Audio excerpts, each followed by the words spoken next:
Friday factor है। I think सब अच्छे मूड में, हालांकि ऑफ कोर्स हमारे लिए और जो भारतीय बाजारों के साथ संबंधित है उनके लिए तो कल भी वर्किंग है, बट बाकी मार्केट्स वीकेंड मूड में आ रहे हैं और अच्छे मूड में आपको आते हुए दिख रहे हैं। ये हफ्ता आसान नहीं रहा है ग्लोबल मार्केट्स के लिए, काफी ज्यादा गिरावट भी अक्रॉस द बोर्ड देखी है हमने, ऑफकोर्स काफी ज्यादा गिरावट देखी है 2 दिनों में। तो अच्छा है कि आज फ्राइडे मॉर्निंग संकेत आपको बेहतर आते हुए दिख रहे हैं और अक्रॉस ग्लोबल मार्केट्स आपको बेहतर संकेत दिख रहे हैं। ऑफकोर्स जापान के बाजार तो अपनी जोन में आजकल चल रहे हैं 34-35 साल की ऊंचाई पर, वहां पर अच्छा एक्शन आपको जरूर रोज ही बनते हुए दिख रहा है। बट अदरवाइज देखें तो बाकी ग्लोबल मार्केट से भी जो संकेत हैं अच्छे हैं। जापान का इन्फ्लेशन डेटा थोड़ी देर पहले आया था, करीब 2 साल में सबसे कम उनका भी इन्फ्लेशन आते हुए दिखा है। इनकी भी 22 तारीख को पॉलिसी है, बात तो चल रही थी नेगेटिव रेट से बाहर आएंगे, बट एक्चुअली आते हैं या नहीं पता नहीं, बट वहां पर भी आपको रखनी है नजर। अमेरिकी फ्यूचर्स अच्छे हैं, गिफ्ट निफ्टी आपको एकदम फ्लैट ट्रेड करते हुए दिख रहा है और कल अमेरिका में भी एक रिबाउंड देखा और अच्छा खासा रिबाउंड देखा। दिन की ऊंचाई पर डाउ बंद होते दिखा है, 200 पॉइंट्स का रिबाउंड था, करीब 400 पॉइंट की रेंज में यहाँ पर कल आपने कारोबार होते हुए देखा है। नैस्डैक में भी बढ़िया तेजी थी, यहाँ पर 200 पॉइंट का एक्शन था, करीब 1.4% का उछाल आया।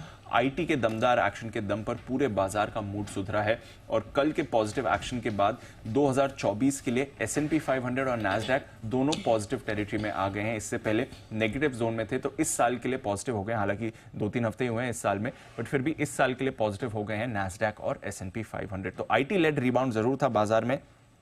सबसे बड़ा योगदान एप्पल का आया। बैंक ऑफ अमेरिका ने एप्पल के शेयर को अपग्रेड कर दिया है और उसके बाद एप्पल में आपने 3.25% की तेजी देखी। यही कुछ समय पहले एप्पल पर जबरदस्त डाउनग्रेड्स आते हुए दिख रहे थे क्योंकि कहा जा रहा था कि इनके नए आईफोन की सेल्स उतनी मजबूत नहीं है।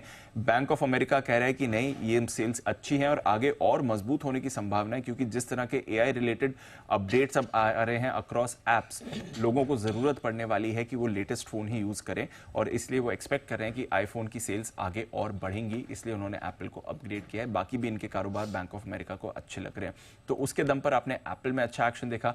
बाकी आईटी शेयर्स भी कल काफी मजबूत थे, आपने अच्छा एक्शन बनते हुए देखा अक्रॉस सेमीकंडक्टर स्पेस। यहां पर कल अच्छी तेजी आई, सारे सेमीकंडक्टर शेयर्स में भी कल बढ़िया खरीदारी का एक्शन आपने आते हुए देखा है। इसके अलावा साप्ताहिक बेरोजगारी के आंकड़े आए और ये अच्छे नहीं थे उस लिहाज से, अगर आप रेट कट की उम्मीद लगा रहे हैं। करीब 16 महीने के सबसे कम साप्ताहिक बेरोजगारी के आंकड़े आते हुए दिखे। तो एक और डेटा है पिछले एक हफ्ते का, जो भी डेटा आ रहा है वो यही दर्शा रहा है कि इकोनॉमी में स्ट्रेंथ है और शायद मार्च का जो रेट कट की उम्मीद है वो ओवर ऑप्टिमिस्टिक है। इनफैक्ट इस डेटा के बाद हमने देखा कि 10 साल की बॉन्ड यील्ड कल और बढ़ी है, 4.15% के ऊपर है, करीब 1 महीने की ऊंचाई पर ये आपको आती हुई दिख रही है। सिटी की कल एक रिपोर्ट आई है जो कह रहे हैं कि जून से पहले उन्हें नहीं लगता कि रेट कट होने वाले हैं। तो जो मार्च की एक्सपेक्टेशन थी वो अब बाजार रीएडजस्ट कर रहा है। एक तरह से रीसेंट गिरावट में कह भी सकते हैं कि ये प्राइस इन हो गया है कि शायद मार्च में रेट कट नहीं आए। कल एक फेड सदस्य के भी बयान आए, वो कह रहे हैं कि उनका पहले एस्टिमेट था कि Q4 से रेट कट शुरू करेंगे, अब उन्होंने अपना एस्टिमेट आगे कर लिया है Q3 का, बट एनीवे उनका एस्टिमेट अभी भी काफी देर है, बाजार तो उससे पहले के ही रेट कट अनुमान लगाकर चल रहा है।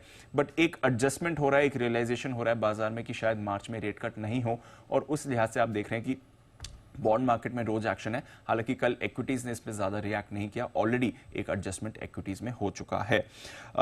एक और अच्छा अपडेट था, कांग्रेस ने कल एक बिल पास किया है आंशिक शटडाउन को रोकने के लिए। ये बिल अब इंश्योर करता है कि 8 मार्च तक यूएस में शटडाउन नहीं होगा। हालांकि इस बार शटडाउन को लेकर उतनी चिंता नहीं बनी थी बाजार में, बट एक टेंशन की बात जरूर थी जो अब दूर चली गई है कल इस बिल पास होने के बाद।